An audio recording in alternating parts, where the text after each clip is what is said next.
छत्रपती शिवरायावर ज्यांची श्रद्धा आहे, शिवभक्त आहेत, अशा सर्वांना या पत्रामुळे धक्का बसला असून शासन सरकार म्हणून याची स्पष्टता व्हावी आणि जनतेला गुमराह करण्याचं काम, फसवण्याचं काम सरकारने करू नये असं आमच्या सरकारला स्पष्टपणे आव्हान आहे. भांडवल करण्याचा काही दिखाऊपणा आहे.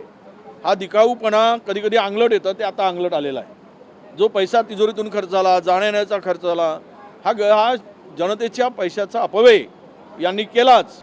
आणि हे आता स्पष्टपणे दिसते आहे की येणारी वागणुकं भाडेतत्वावर एवढा म्हणजे सोंग करण्याची गरज नव्हती, त्याला सोंगच म्हणता येईल. ज्याची गरज नाही तो दिखाऊपणा करून सरकारने स्वतःची फसगत केली आणि शिवप्रेमींच्या भावनांना ठेच पोहोचवली.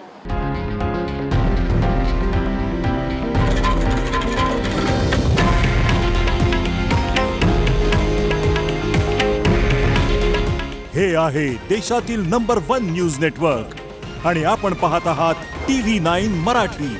काळजी तुमची, हित महाराष्ट्राचं.